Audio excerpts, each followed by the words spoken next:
I never thought I'd be posting here, but I don't even know where else to go. Life's been a whirlwind these last few months, and I feel like I'm stuck in a bad dream I can't wake up from. This isn't the kind of thing you ever prepare for, you know? You get married, you build a life together, and you just trust. At least, that's how it was for me, until now. Lisa and I have been married for 5 years, together for 7. We met during a camping trip with mutual friends. I still remember how she showed up late, unapologetic but full of energy, like she was the center of her own universe. She had this contagious laugh and a smile that could light up a room. I was hooked from the moment she teased me about my terrible Esmores technique. That's how Lisa was: bold, playful, a little chaotic, and completely irresistible. When we got married, I thought I had hit the jackpot. She was my partner in crime, my biggest supporter, and the person who made life feel like an adventure. But over the past year, things have felt different. At first, it was subtle. She'd be glued to her phone more often, brushing off my questions about who she was texting with a casual, work stuff, or just catching up with old friends. It seemed harmless enough. Everyone's busy, right? I didn't want to be the insecure husband, so I let it go. But then, there was Aspen. It was supposed to be a fun ski trip with some of our closest friends. Chris, an old buddy from college, joined us. Chris was that guy everyone gravitates to, the life of the party, always cracking jokes, charming in that effortless way. I've known him for years and trusted him completely. He's the kind of guy who'd slap your back a little too hard but then follow it up with a compliment that made you laugh. Lisa had always liked him too, but on this trip, something about the way they interacted seemed off. I noticed they'd pair off on the slopes more than once. "Chris is teaching me how to handle the harder trails," Lisa had said when I asked why she didn't want to ski with me that day. It stung, but I laughed it off. I wasn't as adventurous as Chris, and maybe she just wanted a bit of a challenge. Later that evening, when we were all sitting around the fireplace, Lisa and Chris were sharing inside jokes I didn't understand. I chalked it up to Chris being Chris. He had a knack for making people feel like they were in on some secret. Still, it left a sour taste in my mouth. After the trip, Chris started popping up in our lives more frequently. At first, it was Lisa casually mentioning him. "Chris says hi," she'd say after bumping into him at the coffee shop. Or, "Chris told me about this great restaurant we should try." Then it was lunch dates and gym meetups. Again, I told myself it was harmless. Chris had been my friend first, after all. I figured Lisa had just grown to like him as much as I did. But as the weeks went on, the tension between Lisa and me started building. She seemed distracted, always busy with work or errands. If I asked her what was wrong, she'd roll her eyes or snap, "Nothing's wrong. Why do you keep asking?" It wasn't like her to be so defensive, but I didn't push. I figured maybe she was stressed or going through something I didn't understand. That's what you do in a marriage, right? You give your partner the benefit of the doubt. Except the doubts were getting harder to ignore. There was a night, about a month after Aspen, when Lisa came home late from one of her supposed meetings. She smelled like cologne that wasn't mine. I remember laughing awkwardly, joking, "Wow, your coworkers must be stepping up their game with the aftershave." She froze for a split second, then gave me this forced smile and said, "Oh yeah, one of the guys at work got a little too friendly with his spritzer, I guess." I wanted to believe her. I really did. But something about the way she said it, so casual, so dismissive, made my stomach twist. Things only got worse from there. She started locking her phone, which she'd never done before.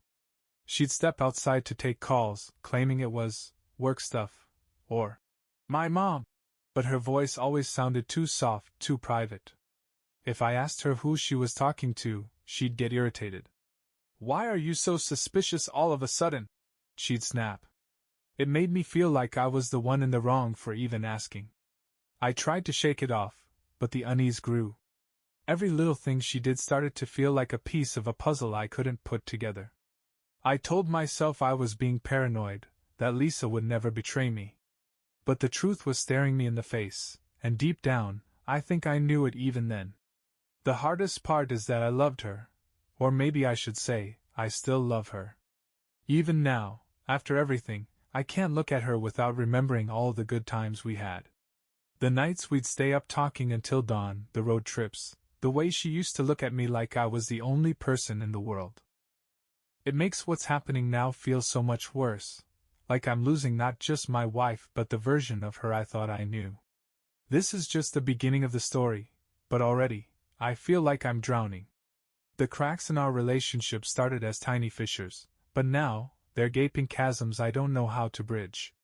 And the worst part? I'm terrified I've only scratched the surface of what's really going on. That's where I'm at right now, trying to piece together what's real and what's been a lie. If you've made it this far, thanks for listening. There's a lot more to unpack, but even writing this out is more exhausting than I thought it'd be. A couple of weeks after the ski trip, things started getting weird. Lisa's behavior was off in ways I couldn't ignore anymore. She was staying out later than usual, her phone practically glued to her hand, and she'd get defensive any time I asked her even the simplest questions about her day. I kept telling myself it was stress or a phase. She'd always been independent, and I didn't want to seem paranoid. But looking back, I think I was trying to convince myself that everything was fine when I knew it wasn't.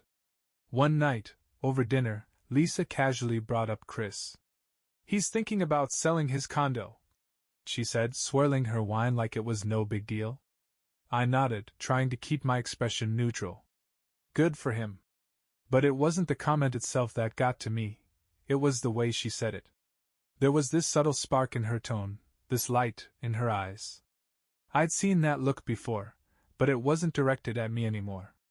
I brushed it off, though, convincing myself that I was overthinking. Chris was our friend, after all. Why would I question her talking about him? The weirdness escalated when Lisa suddenly became a gym regular. She hadn't been into working out for years, but now she was all about it. New outfits, a water bottle she showed off like it was a trophy, the works. I was proud of her for taking care of herself, but something about it felt rehearsed. One evening, I decided to surprise her.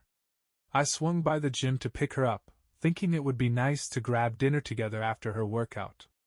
But when I got there, her car wasn't in the parking lot. I waited for a while, thinking maybe she'd park somewhere else, but after 20 minutes, I left. When I got home, her car was already in the driveway. She was in the kitchen, still in her workout clothes, sipping on a smoothie like everything was perfectly normal. "Hey! You're home early," she said with a smile. "Yeah," I replied, trying to keep my tone casual. "How was the gym?" "Great," she said, not missing a beat. "Did some cardio, hit the weights." "Feeling good." I nodded, pretending to believe her, but inside my stomach churned. If she'd just come from the gym, how had she beaten me home? Why didn't she mention seeing me waiting there? Something wasn't adding up, and it was getting harder to ignore. The next clue came a couple of weeks later. Lisa said she was going out for drinks with the girls, something she'd been doing more often lately. I didn't think much of it, until I was scrolling through Instagram and saw a live post from her friend Emily. She was at a concert, nowhere near Lisa. My heart sank as I stared at the photo. I double-checked the timestamp just to make sure. I decided to call Emily. "Hey," I said, trying to sound casual. "Random question, did you and Lisa have fun tonight?" There was a pause. What? I haven't seen Lisa in weeks." The blood drained from my face. I mumbled some excuse and hung up, sitting there in silence. My mind raced, replaying every odd moment from the past few months. Lisa had lied. There was no denying it now. I tried to calm myself down, telling myself there had to be an explanation. But deep down, I knew the truth was going to hurt. When Lisa came home that night, she was her usual cheerful self, kissing me on the cheek and asking about my day. I watched her, trying to see if there was any guilt in her eyes, but she was so calm, so normal. She even joked about how Emily drank too much, as usual. The lie rolled off her tongue like it was second nature. I didn't say anything. I just nodded and let her go to bed, while I stayed up, staring at the wall and wondering how much of our life was a lie. The next day, I couldn't ignore it anymore. I started digging.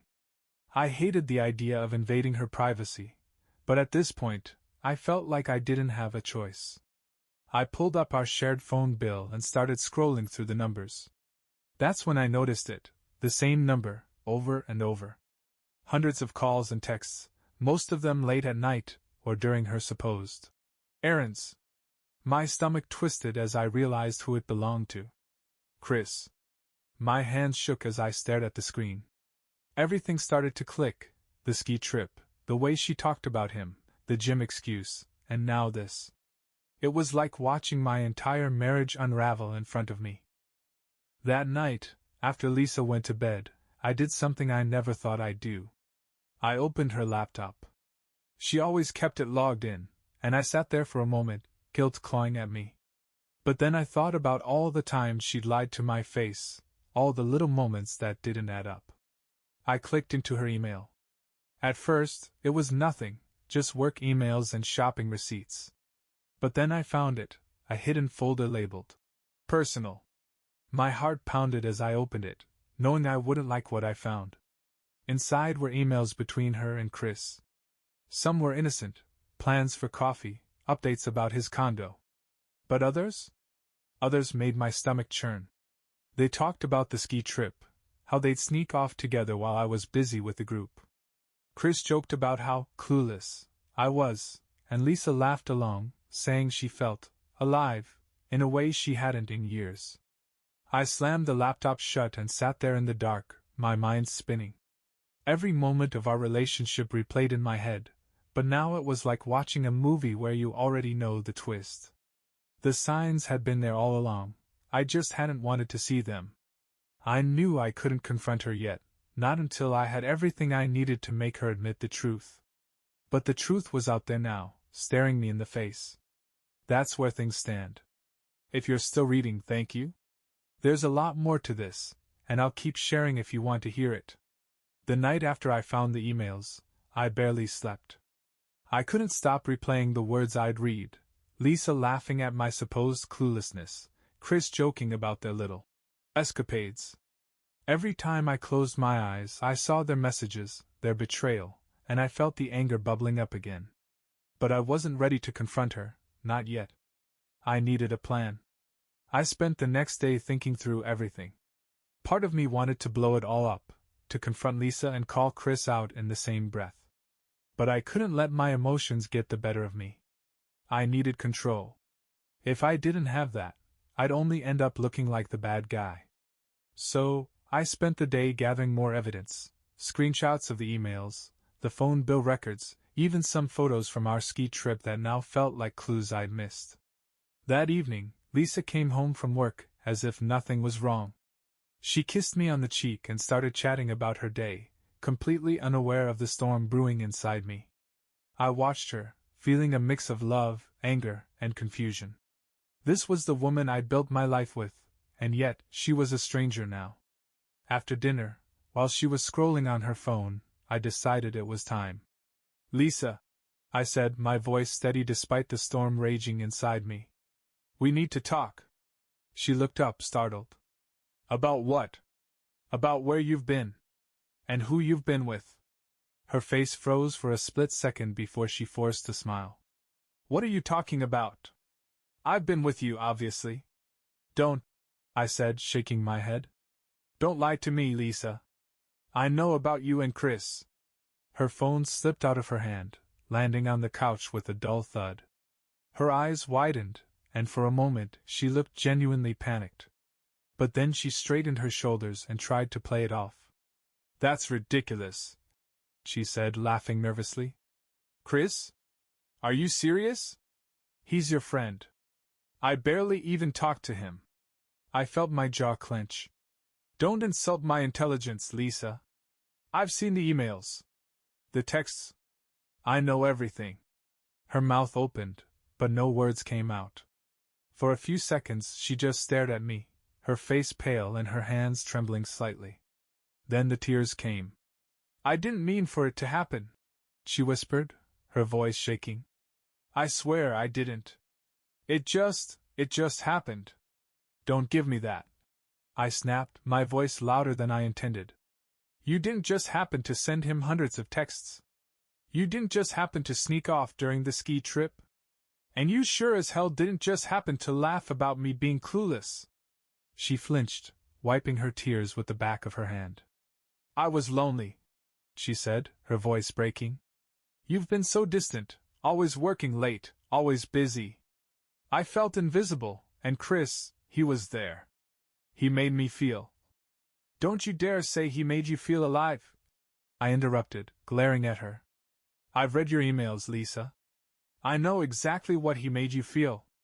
The silence that followed was deafening. She sat there, her face buried in her hands, while I paced back and forth, my anger barely contained. Do you even understand what you've done? I asked, my voice quieter now, but still sharp. You've destroyed our marriage. You've destroyed everything we've built. For what? A fling with my so-called friend? I didn't mean to hurt you, she sobbed. I didn't mean for any of this to happen. I still love you, I swear. Love? I laughed bitterly. You don't do this to someone you love, Lisa. You don't betray them like this. You don't lie to their face over and over again. For a moment I thought she might try to deny it again, but instead, she just sat there, crying silently. I felt a pang of guilt, but I pushed it down. I wasn't the one who broke our vows. Finally, she looked up at me, her face streaked with tears. What happens now? She asked, her voice barely above a whisper. I didn't have an answer. I hadn't thought that far ahead. All I knew was that I couldn't stay in the same house with her, not right now. I need time to think, I said, turning away from her. I can't even look at you right now. Without another word, I grabbed my jacket and walked out the door. I didn't know where I was going, but I needed air, space, anything to get away from her and the suffocating weight of her betrayal. This is where it really started to sink in. The confrontation was only the beginning, and I knew there were more battles ahead. If you're still with me, there's more to tell, about Chris, about Lisa, and about what I decided to do next. Let me know if you want me to continue. When I left the house that night, I didn't have a plan. My mind was racing, my chest tight with anger, betrayal, and confusion.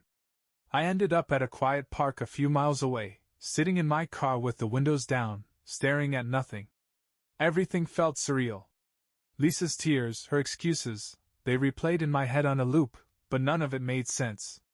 How could she do this to me? To us? I stayed there for hours, trying to untangle my emotions. A part of me wanted to drive to Chris's place and confront him right then and there. I pictured slamming on his door, demanding he come outside so I could tear into him. But another part of me, a more rational part, knew I needed to keep my head on straight. Chris wasn't just some guy. He'd been one of my closest friends for years. We'd been through so much together: college, weddings, late-night talks about life. And now? He was the guy who stabbed me in the back, who smiled in my face while sneaking around with my wife. By the time I got home, it was well past midnight. The house was dark, silent.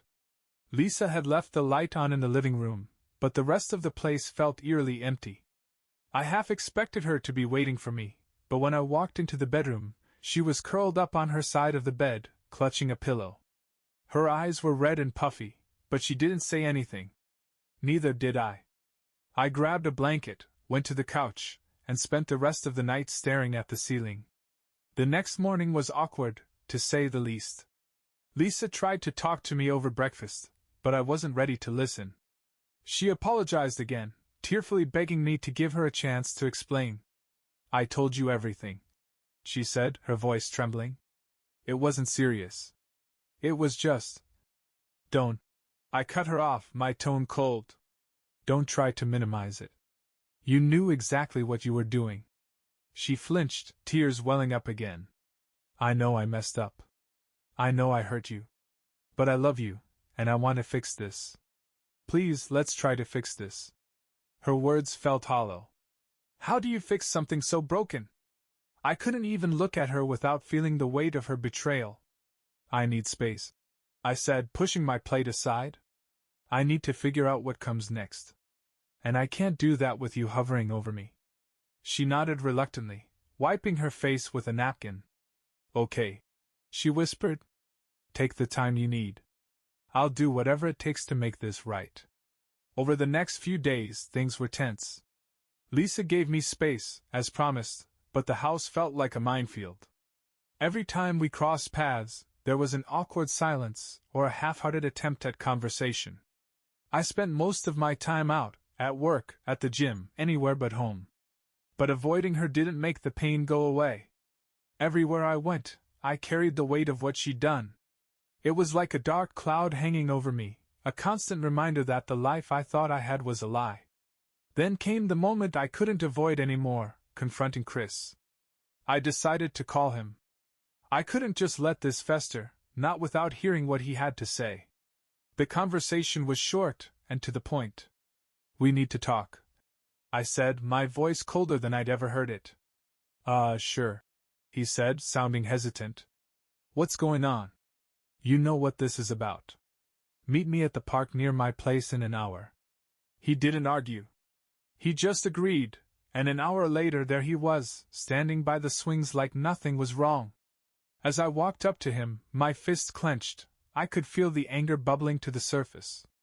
He gave me a weak smile, like he thought we were going to have a friendly chat. Hey man, he started. What's? You know why I'm here. I snapped, cutting him off. Don't act dumb. I know about you and Lisa. His face fell instantly, the color draining from his cheeks. For a moment, he didn't say anything, just stood there with his mouth open like he was searching for words. Look, I didn't mean for this to happen, he finally said, his voice low. Don't, I growled, stepping closer. Don't give me that it just happened crap. You knew exactly what you were doing. You're supposed to be my friend. How could you do this to me? He sighed, running a hand through his hair. I don't have an excuse, okay? I messed up. I'm sorry. I never wanted to hurt you. I laughed bitterly, shaking my head. You didn't want to hurt me? Really? You slept with my wife. You lied to my face, over and over again. And you're standing here telling me you didn't want to hurt me? I didn't think it would go this far, he said weakly. That's your excuse? I shouted. You didn't think? What about all the times we hung out? All the times you came over to my house, sat at my table, talked to my wife while our kids played in the other room? You didn't think about that either, huh? Chris flinched but didn't argue. For the first time since I'd known him, he looked small, pathetic. I trusted you, I said, my voice quieter now but still sharp. You were supposed to have my back. And this is how you repay me? He opened his mouth to respond, but I held up a hand to stop him. Save it, I said. I don't want to hear your excuses. You're dead to me, Chris. Don't call me. Don't text me. Don't come near me or my family again. With that, I turned and walked away, leaving him standing there, alone. When I got back home, Lisa was sitting in the living room, waiting for me. She looked up as I walked in, her expression full of hope. Did you talk to him? She asked softly. Yeah, I said, my voice flat. And it didn't change anything. Her face crumpled, but I didn't have the energy to comfort her. I didn't even know if I wanted to. All I knew was that the two people I trusted most had betrayed me in the worst way imaginable. And I still had no idea what to do next. The day after I confronted Chris, I felt drained, like the anger that had been keeping me going had burned itself out. I stayed in bed longer than usual, staring at the ceiling and wondering how my life had unraveled so completely. Lisa had already left for work, which was a relief. I didn't have the energy to face her. When I finally got up, I noticed she'd left a note on the counter. We need to talk when you're ready. It read in her neat handwriting. I love you, and I'll do whatever it takes to fix this. I crumpled it up without even thinking. Her words didn't mean anything to me right now. Fix this? How do you fix something like this? I spent the rest of the day trying to focus on work, but my mind kept drifting back to everything that had happened. Lisa's lies, Chris's betrayal, the years of my life that now felt tainted.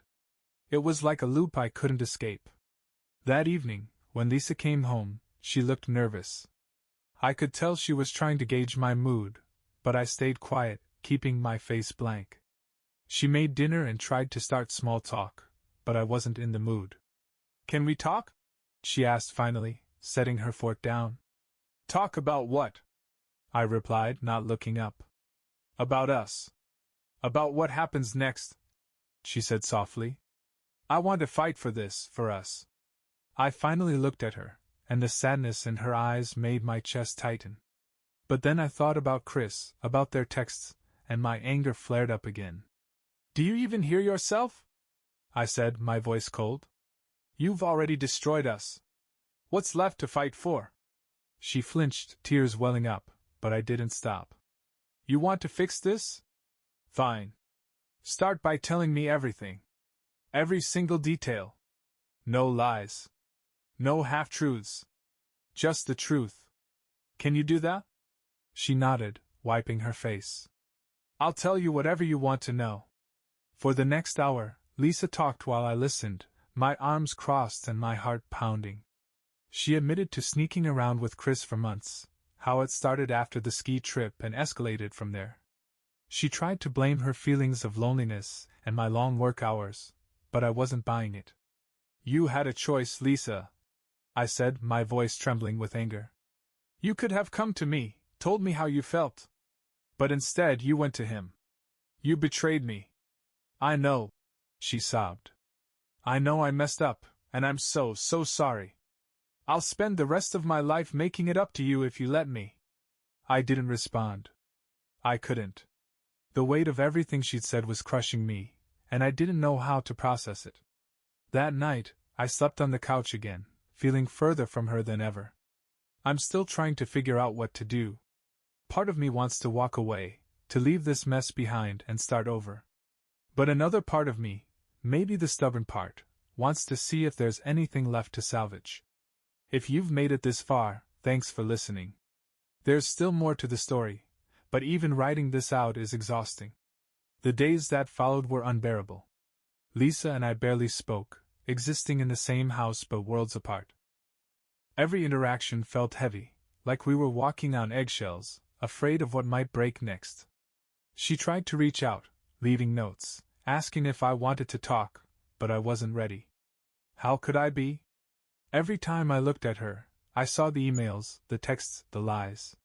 Her promises to do whatever it takes felt empty.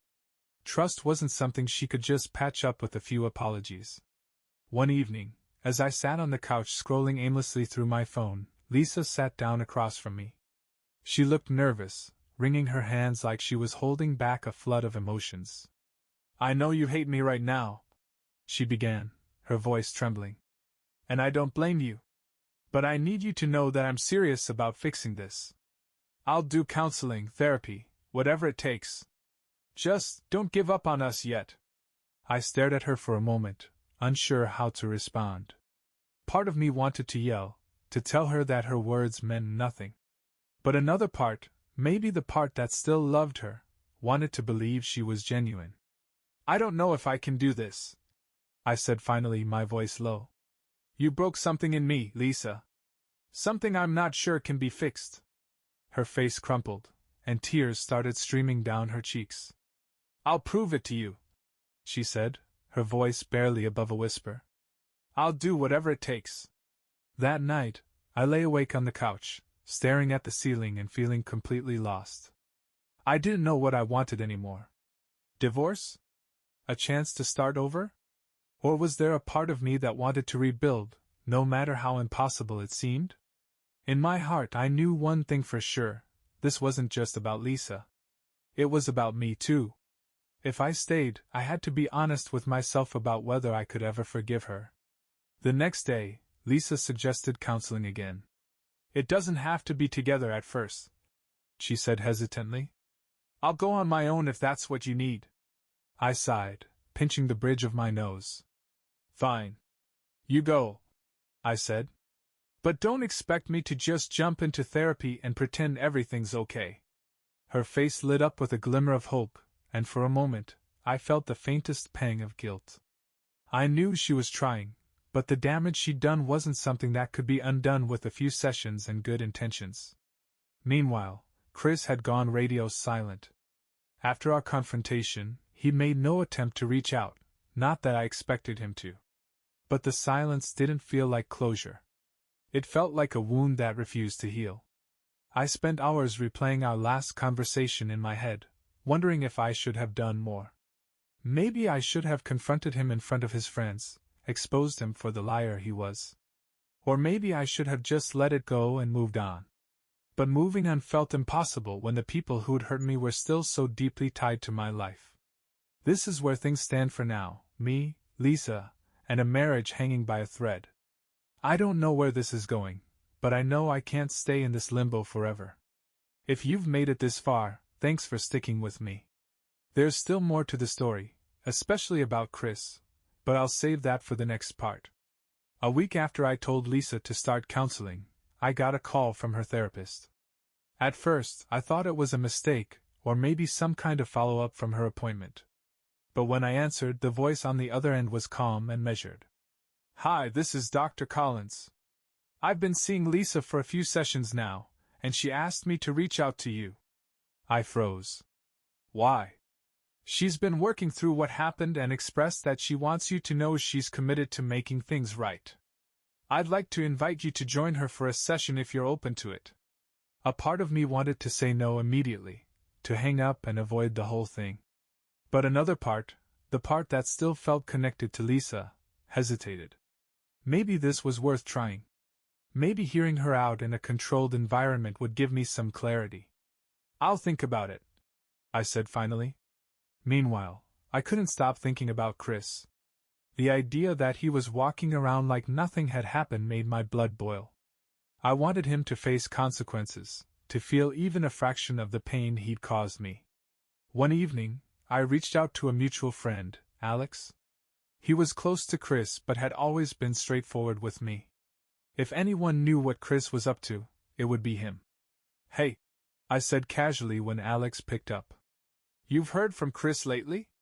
There was a pause. Yeah? Why?" "Just curious," I said, trying to keep my tone neutral. "He's been kind of MIA lately." Alex hesitated. "Yeah, he's been laying low. I mean, I heard about what happened between him and Lisa." The air in the room felt heavier. "So you know?" "Yeah," Alex admitted. "He told me everything. Said he messed up and didn't want to make things worse." "Messed up?" I repeated bitterly. "That's what he's calling it." "Look, I'm not defending him," Alex said quickly. "What he did was garbage, and I told him that. But I think he's ashamed. He's been keeping his distance for what it's worth." "It's not worth much," I muttered. We talked for a while longer, mostly about how blindsided I felt. Alex didn't sugarcoat things. He said Chris was probably staying quiet because he didn't know how to face the fallout. That didn't make me feel better, but at least I knew where things stood. A few days later, Lisa brought up counseling again. "Dr. Collins said you might come to a session," she said hesitantly. I sighed. "I'm still thinking about it." Her face fell, but she nodded. "I understand. Just please give it a chance. I know I don't deserve forgiveness right now, but I'm trying. I want us to work, even if it's hard." Her words stirred something in me, a mix of anger, sadness, and something else I couldn't quite name. Hope, maybe? I wasn't sure. I finally agreed to attend a session, more out of curiosity than anything else. The idea of sitting in a room with Lisa and talking about what she'd done felt both terrifying and necessary. I needed to hear her explain herself, to see if there was anything real behind her words. When the day came, I walked into the therapist's office with my guard up. Lisa was already there, looking nervous but determined. Dr. Collins greeted me warmly and motioned for us to sit. For the next hour, we unpacked everything: Lisa's feelings of loneliness, my work habits, her betrayal, and the ripple effect it had on our marriage. She cried a lot, and while part of me felt for her, Another part stayed distant. I know I don't deserve it, Lisa said, her voice shaking. But I'm asking for a chance to prove to you that I can change. That I'm still the person you fell in love with. Her words hung in the air, heavy and raw. I don't know if I can forgive you, I said honestly. I don't even know if I want to. But I'll think about it. After the session, we drove home in silence. Lisa didn't push me to talk, which I appreciated.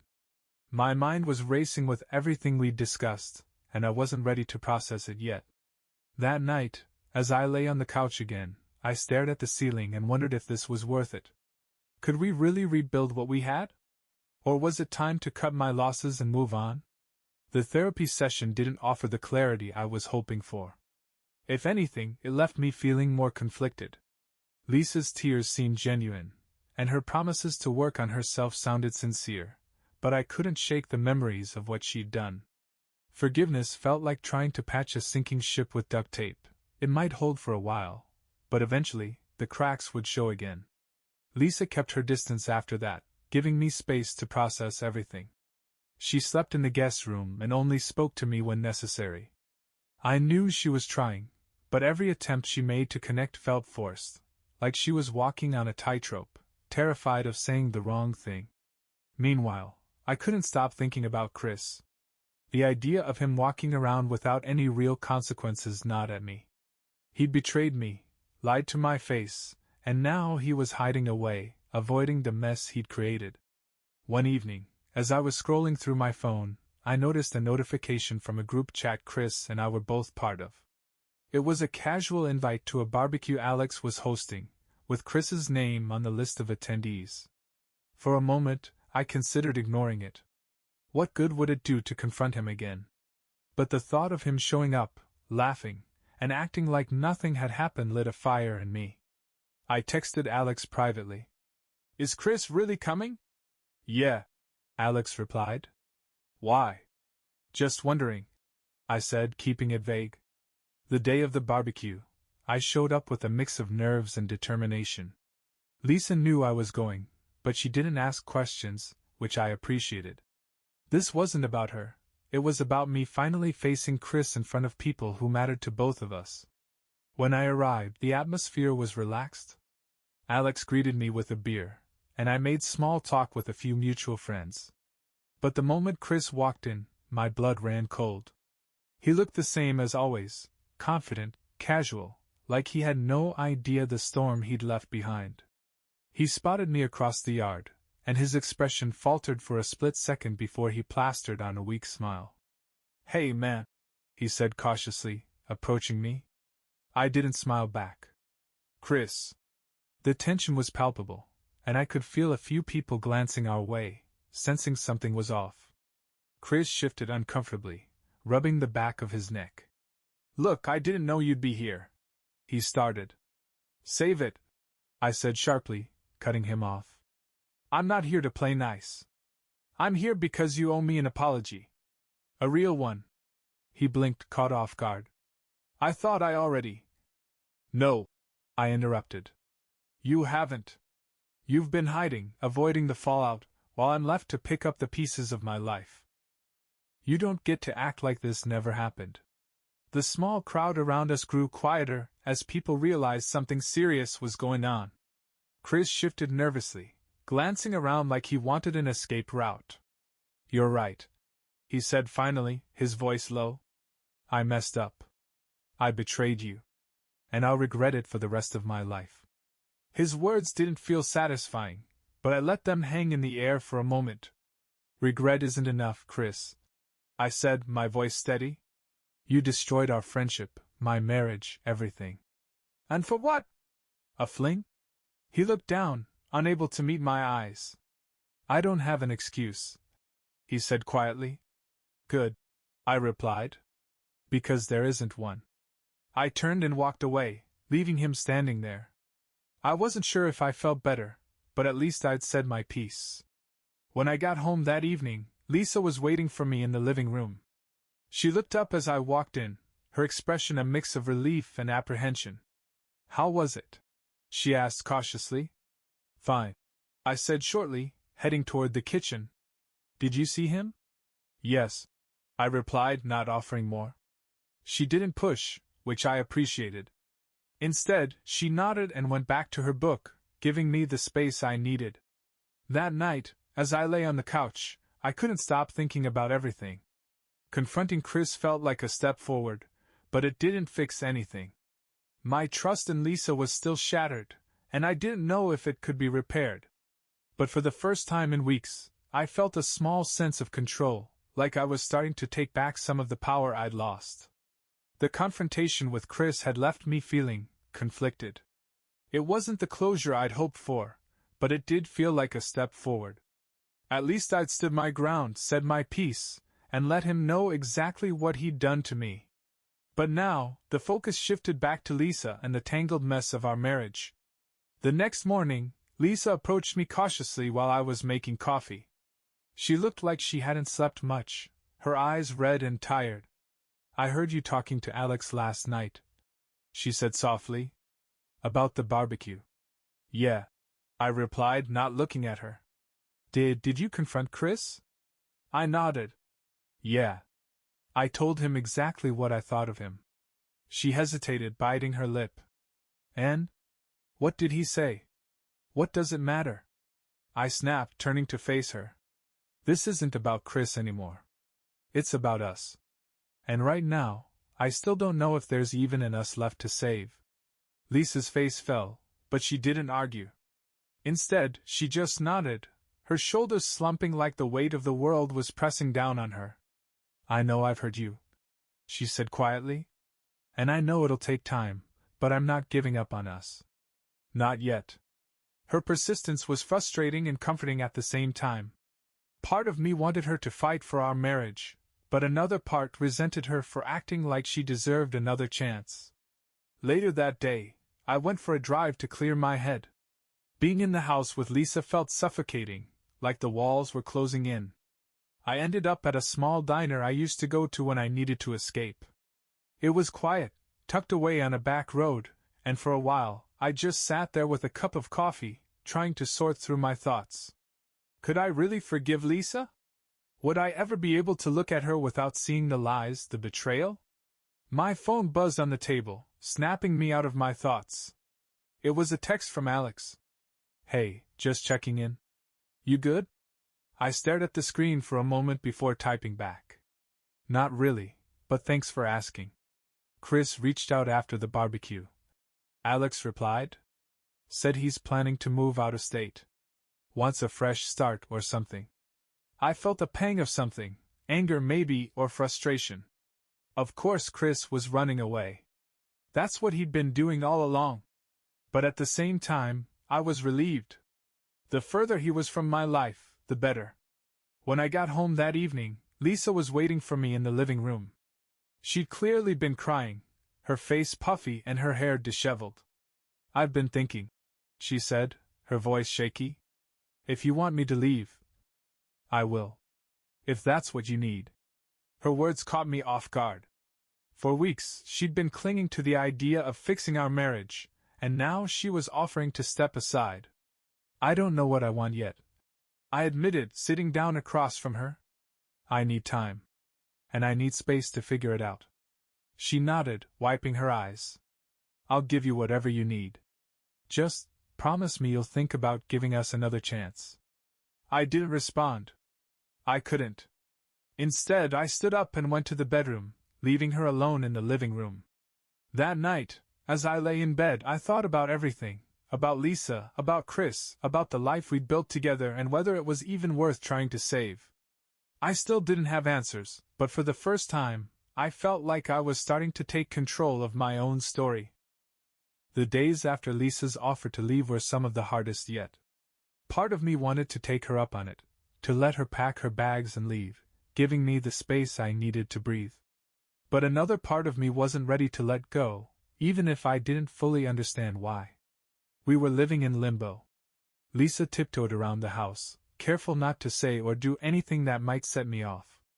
I spent most of my time avoiding her, throwing myself into work, or aimlessly driving around town. The silence between us was suffocating, but I wasn't ready to break it. One night, As I sat on the couch staring at the TV without really watching it, Lisa walked in and sat down across from me. She looked hesitant, like she wasn't sure if she should speak. "I've been thinking a lot about what you said," she began, her voice quiet but steady. "About how I broke something in you. I know I can't undo what I've done, but I want to help you heal, even if that means stepping away." Her words hit me harder than I expected. For weeks, I'd been waiting for her to take responsibility, to truly acknowledge the damage she'd caused. Hearing her say it out loud felt like a small step forward, even if it didn't fix anything. "I don't know if I can heal with you still here," I admitted, my voice flat. "Every time I see you, I'm reminded of what you did. It's like a wound that keeps getting reopened." Lisa nodded, tears welling up in her eyes. "Then I'll go," she said softly. "If that's what you need, I'll go." Her offer felt like a punch to the gut. I'd wanted this, space, distance, but now that it was on the table, it didn't feel as satisfying as I thought it would. The next day, Lisa started packing her things. She didn't cry or make a big scene. She just quietly moved her belongings into boxes, leaving behind anything she thought I might want. Watching her pack was surreal. This was the woman I'd built a life with, the woman I thought I'd grow old with, and now she was leaving because of choices she'd made that neither of us could take back. As she loaded the last box into her car, she turned to me, her face pale but resolute. "I'm not giving up on us," she said, her voice trembling. "But I'll give you the space you need. I hope you'll find it in your heart to forgive me someday." I didn't respond. I just nodded, watching as she got into her car and drove away. That first night alone was brutal.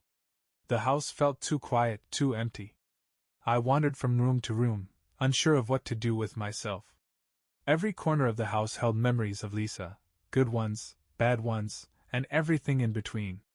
I thought about texting her, asking if she'd made it to wherever she was staying, but I stopped myself. This was what I wanted, wasn't it? Space. Time to think. Over the next few days, I threw myself into work, trying to fill the void Lisa had left behind. I spent more time with friends, went to the gym, and even picked up an old hobby I hadn't touched in years, photography. It felt good to focus on something other than the mess my life had become, but the loneliness still crept in during quiet moments. One evening, as I was scrolling through old photos on my laptop, I stumbled across a folder labeled Aspen Trip. My chest tightened as I opened it, knowing what I'd find. The photos were a mix of group shots and candid moments from the ski trip, the trip where everything had started to fall apart. In one photo, Lisa and Chris were standing side by side, laughing about something. Their smiles looked so innocent, so carefree, but now they felt like daggers. I slammed the laptop shut, my heart pounding. The past was still haunting me, and I didn't know how to let it go. That night I sat on the couch, staring at my phone. A part of me wanted to call Lisa, to hear her voice and see if she was okay. But another part of me knew that wasn't the answer. I needed to focus on myself first, to figure out who I was without her. This is where I'm at now, a house that feels too empty, a life that feels too broken, and a future that feels uncertain. But for the first time, I'm starting to think about what I want, about what kind of life I want to build from here. The first few days after Lisa left were surreal. The house felt like a museum of our life together, photos of us smiling on vacations, her favorite coffee mug still in the cabinet, little reminders of her everywhere. I thought the silence would feel freeing, but instead, it was oppressive. For the first time in years, I had to confront myself. Without Lisa here, without the constant tension between us, I couldn't just focus on her mistakes anymore. I had to start thinking about what I wanted, who I wanted to be, and whether I could find happiness again. I decided to keep myself busy. Work helped during the day, but the nights were the hardest. I'd sit on the couch, staring at the TV or scrolling through my phone, trying to avoid the creeping loneliness. One night, I found myself texting Alex. "You free to grab a beer?" "Yeah," he replied almost instantly. "How's tomorrow sound?" The next evening, Alex and I met at a quiet bar downtown. It felt good to be out, away from the house and all the memories it held. We sat at a booth in the corner, nursing our drinks and catching up on life. "So," Alex said after a while, leaning back in his chair, "how are you holding up?" I shrugged. "Some days are better than others. It's weird, you know? Having the house to myself. I thought I'd feel relieved, but mostly it just feels empty." Alex nodded, taking a sip of his beer. "Makes sense. You're used to her being there, even if things weren't great." "Yeah," I said, staring at my drink. "I don't even know what I'm doing half the time. Part of me wants to move on, start fresh. But another part wants to hold on to her." Alex finished. I nodded. "She screwed up, man," Alex said, his tone serious. "No one's denying that. But if you're not sure, maybe it's worth figuring out what you really want before you make any big decisions." His words stuck with me. I didn't know if I wanted to forgive Lisa, but I knew I couldn't keep living in limbo. The next weekend, I decided to make a change. I started by tackling the house, clearing out anything that felt like it belonged to the past. I packed up some of Lisa's leftover belongings and put them in the garage. Then, I rearranged the living room, moved some furniture around, and even hung up a new painting I'd bought months ago but never got around to putting up. It was a small step, but it felt like reclaiming a piece of my life. That same weekend, I decided to call Lisa. Not to reconcile, but to set some boundaries and figure out where we stood. She answered on the second ring. "Hi," she said softly. "Hey," I replied, my voice steady. "How are you holding up?" There was a pause. "I'm okay. It's weird being away from home, but I've been going to therapy. It's helping." "That's good," I said. "I wanted to talk about where we go from here. I'm not ready to make any decisions yet, but I think it's important we're on the same page." "Of course," she said quickly. "Whatever you need." We talked for a while, setting some basic rules: no unannounced visits, no heavy conversations unless we both agreed to them beforehand. She sounded relieved, like having a plan gave her a sense of direction. Before we hung up, she said something that stuck with me. "I know I hurt you more than I can ever fix," she said, her voice trembling. "But I'm proud of you for putting yourself first. You deserve to be happy, even if it's not with me." I didn't know how to respond, so I just said, "Thank you." That night, I felt a small sense of peace for the first time in weeks. The road ahead was still unclear, but I was starting to feel like I had some control over my life again. After that call with Lisa, I felt like I'd crossed an invisible line. For the first time since everything fell apart, I wasn't just reacting, I was taking steps to reclaim my life. It wasn't easy, and it wasn't without moments of doubt, but it felt like progress. The first real change I made was getting out of the house more. I started hiking again, something I hadn't done in years. Being out in nature helped clear my head. The fresh air, the quiet trails, the feeling of accomplishment when I reached the summit, it all reminded me that life was still moving forward, even if it felt like mine had been stuck in place. On one of those hikes, I met a guy named Kevin. He was standing at a scenic overlook, snapping photos with a camera that looked way too fancy for a casual day out. We got to talking, and it turned out photography was his passion. He was patient as I asked questions about his camera and how he captured certain shots. "Ever tried it yourself?" he asked, handing me his camera. "Not really," I admitted, holding the weighty device carefully. "Give it a shot," he said, pointing to a nearby rock formation. I lined up the shot and clicked the shutter, the sound oddly satisfying. "Not bad," Kevin said, grinning as he looked at the photo. "You've got an eye for it." That interaction stuck with me. Later that week, I dug out an old digital camera I'd bought years ago but never really used. I started bringing it on my hikes, experimenting with angles and lighting. It gave me something to focus on, something to pour my energy into that wasn't tied to Lisa or the mess she'd left behind. Meanwhile, Lisa and I kept our communication minimal. She'd check in occasionally, mostly to update me on therapy or to ask about logistical things like bills and mail. She didn't push for anything more, and I appreciated that. One day, she sent me a text that stopped me in my tracks. "I know I don't have the right to ask this," she wrote, "but I wanted to know if you'd be willing to look at the letters I've been writing in therapy. They're about what happened and what I've learned. No pressure, though." I stared at the message for a long time. Part of me didn't want to go there. Reading her thoughts would mean reopening wounds I was trying to heal. But another part of me was curious. Was she really making progress? Or was this just another way to try to win me back? After debating for hours, I finally texted back. "Send them over. I'll take a look when I'm ready." The letters arrived in an email the next day. There were 3 of them, each one labeled with a date. I saved them to my desktop but didn't open them right away. Just having them there felt like enough for now. Instead, I threw myself into my newfound hobby. I signed up for a weekend photography workshop, figuring it would be a good way to learn more and meet new people. The workshop was held at a park outside the city, and the group was a mix of beginners like me and seasoned photographers who were eager to share tips. One of the instructors, a woman named Claire, struck up a conversation with me during a break. She had a quick wit and an easy laugh, and talking to her felt normal. For the first time in a long time, I wasn't thinking about Lisa or Chris or the mess they'd left behind. "You're pretty good for someone who's just starting out," Claire said, looking over one of my photos. "Thanks," I said, feeling a little self-conscious. "It's been nice having something to focus on, you know?"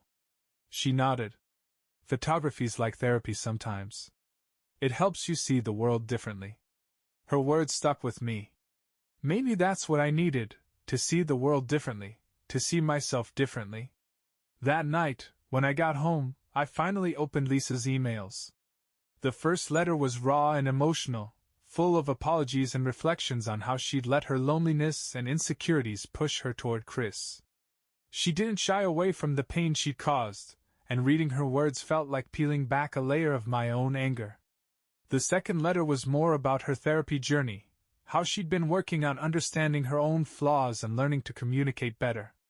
It was clear she was trying, but I wasn't sure if it was enough. The third letter was the hardest to read. In it, she talked about how much she missed me, how she regretted every moment that had led to our separation. She said she didn't expect forgiveness but wanted me to know that I'd always been the love of her life. By the time I finished reading, my emotions were all over the place. I wasn't sure if I felt closure, confusion, or something in between. But one thing was clear: Lisa was trying to grow, even if I wasn't sure what that meant for us. The next morning, I texted her. "Thanks for sharing the letters. I need some time to process everything, but I appreciate you being honest."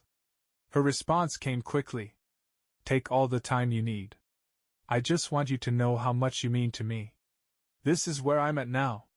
I'm still trying to figure out what forgiveness looks like, whether it's for Lisa, for Chris, or for myself. But for the first time in months, I feel like I'm starting to move forward, one step at a time. Reading Lisa's letters stirred something inside me that I wasn't ready to name. For weeks, I'd been trying to separate myself from her and the chaos she'd brought into my life, but her words reminded me of who she used to be, the woman I fell in love with. The question was, could I reconcile that version of her with the person who had betrayed me? For now, I decided to keep things simple. Lisa's letters were honest, but honesty alone didn't fix what had happened. I needed more than words. I needed action. A week after reading the letters, Lisa texted me again. "I know I said I'd give you space," she wrote. "But I wanted to see if you'd be open to meeting for coffee. No pressure, just a conversation." I stared at the message for a while, debating whether it was a good idea. On one hand, seeing her felt risky. On the other, avoiding her forever wasn't realistic. I needed to know if the woman I loved was still in there, or if I was holding on to something that didn't exist anymore. "Okay," I replied. "Let's meet this Saturday." We met at a small cafe we used to go to when we were dating. The familiarity of the place hit me like a wave as I walked in, spotting Lisa sitting by the window. She looked nervous, fidgeting with her cup, but when she saw me, her face softened into a tentative smile. "Hey," she said quietly as I sat down. Hey. For a moment, neither of us spoke. The silence wasn't hostile, but it wasn't comfortable either. Finally, Lisa broke it. Thank you for meeting me, she said, her voice steady but soft. I wasn't sure if you'd want to. I wasn't sure either, I admitted, leaning back in my chair. But avoiding you forever isn't the answer. She nodded, looking down at her cup. I wanted to say everything in person. I know my letters only go so far, and I know I can't undo what I've done. But I'm trying to be better, for myself and for you. I know I broke your trust, and I don't expect you to forgive me overnight, or maybe ever. But I still love you, and I want to fight for us, if you'll let me. Her words were raw and emotional, but I didn't let myself get swept up in them.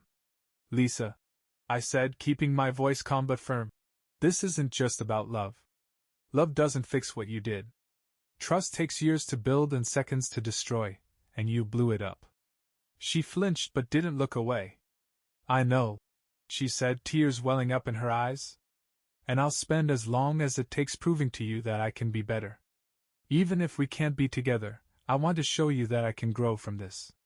Her honesty caught me off guard. For the first time, I felt like she wasn't just saying what I wanted to hear.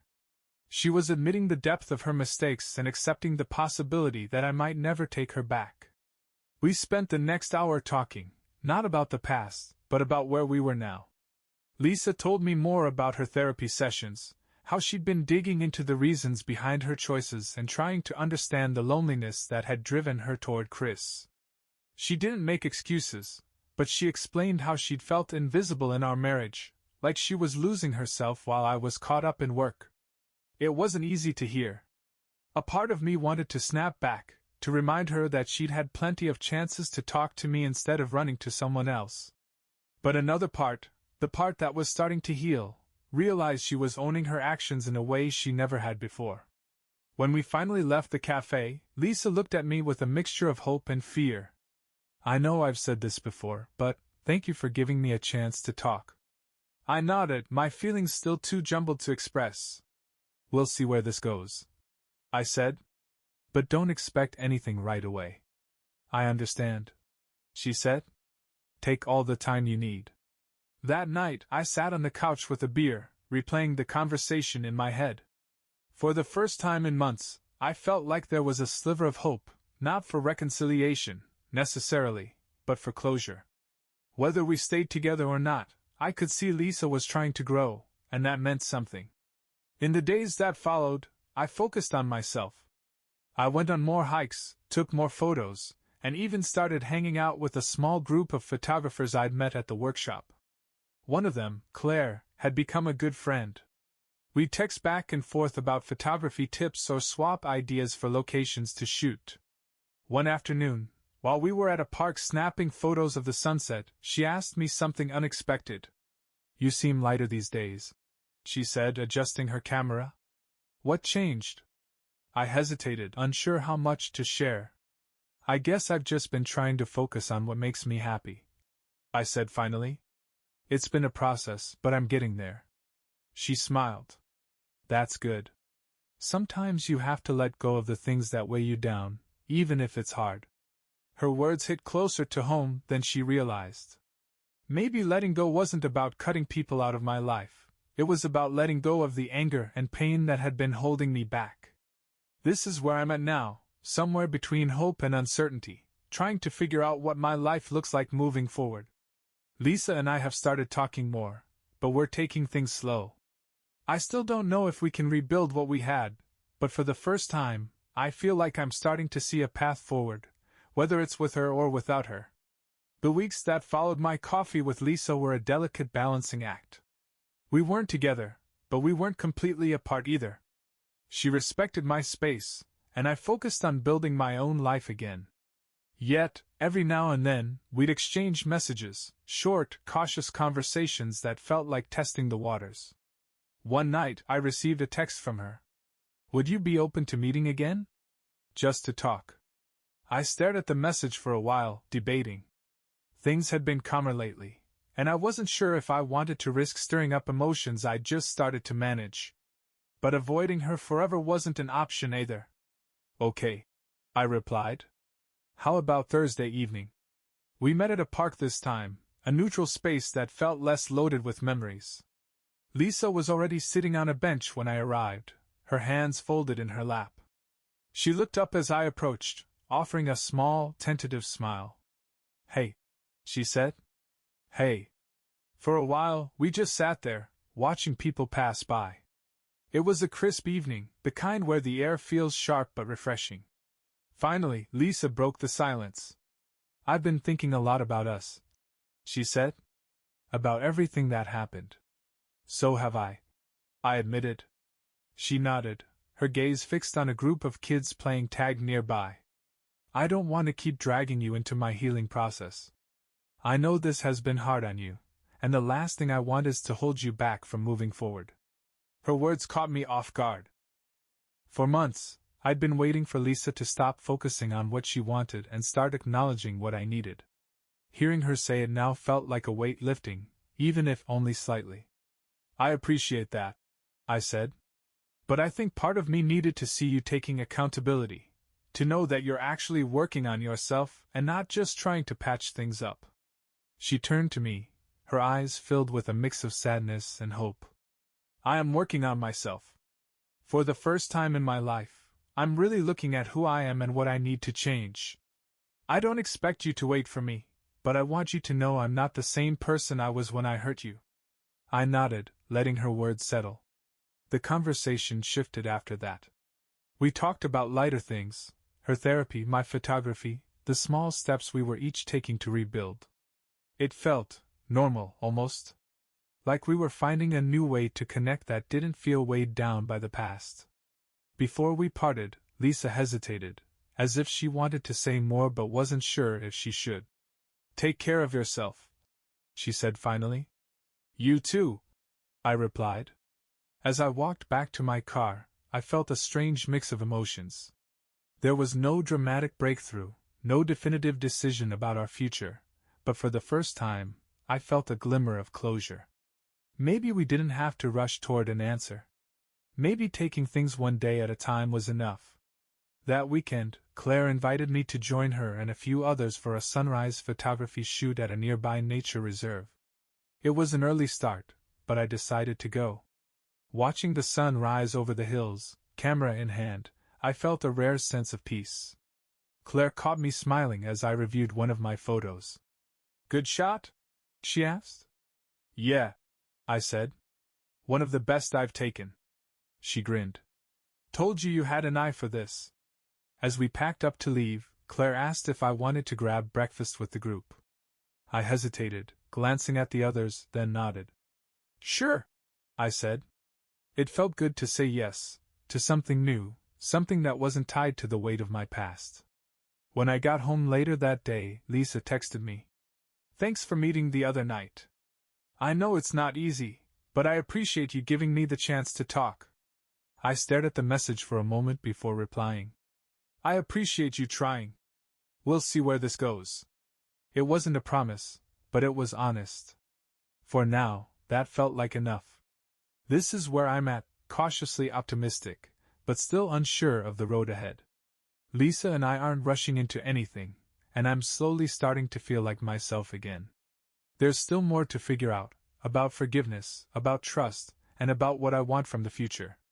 It's been a few weeks since Lisa and I had that conversation at the park. Since then, life has settled into a strange but manageable rhythm. We're not together, but we're not completely apart either. The distance has been good for both of us, I think, giving us space to reflect without the constant weight of each other's presence. I've thrown myself into photography more than ever. It's become more than a hobby, it's a way to process everything I've been through. Being behind the lens forces me to focus on what's in front of me, to see the world in a new way. It's oddly therapeutic, like capturing beauty in the moment helps me believe that things can still be good, even when life feels broken. Claire and I have been hanging out more, mostly as part of the photography group but sometimes just the two of us. She's easy to talk to, with a laid-back vibe that makes everything feel less heavy. One afternoon, we were at a cafe editing some photos when she asked me something unexpected. Do you ever think about what's next for you? Like with Lisa or just in general? I paused, caught off guard. Honestly? I think about it all the time. But I'm still figuring it out. Some days I think there's a chance we could rebuild, and other days I feel like I need to move on completely. Claire nodded thoughtfully. That's fair. Healing isn't a straight line, you know? Sometimes it's messy. But you seem like you're doing the work, and that's what matters. Her words stuck with me. Maybe I didn't need to have all the answers right now. Maybe it was okay to take things one step at a time. One evening I got a call from Lisa. It wasn't a text this time, she actually called, and I hesitated before picking up. Hey, I said, keeping my tone neutral. Hey, she replied, her voice soft. I know I said I wouldn't push, but I wanted to tell you something. Okay, I said cautiously. I've been thinking a lot about what you said, about how trust isn't something you can just fix overnight. And I want you to know, I don't expect you to trust me right now. I just want to keep showing you that I'm serious about changing. Her words were calm, measured, and I could tell she'd thought them through. I appreciate that, I said after a moment. But this isn't just about trust. It's about whether we can even be the same people we were before. I know, she said. And I'm okay with us being different, as long as it means we're better. After the call, I sat in the quiet of my living room, thinking about what she'd said. I wasn't ready to make any big decisions, but I could feel the anger and resentment I'd been holding on to starting to fade. It wasn't forgiveness, not yet, but it was something close. That weekend, I went on another hike, bringing my camera as usual. I found myself taking photos of the small things, raindrops on leaves, sunlight breaking through the trees, the subtle beauty that's easy to overlook. As I stood there, adjusting my focus, I realized something. I was finally starting to feel like myself again. Not the version of me that was defined by Lisa or our relationship, but the version I'd been before everything got so complicated. Maybe healing wasn't about getting back what I'd lost. Maybe it was about finding something new. When I got home, I sent Lisa a text. I think we should keep talking. Slowly. No promises, but I'm willing to see where this goes. Her reply came quickly. Thank you. That's all I could ask for. This is where I am now, cautiously rebuilding, both with Lisa and with myself. I don't know what the future holds, but for the first time in a long time, I'm starting to feel like I'm moving forward. Thanks for sticking with me through this journey. If you want to hear more as things develop, let me know. For now, I'm taking things one step at a time, and that feels like enough.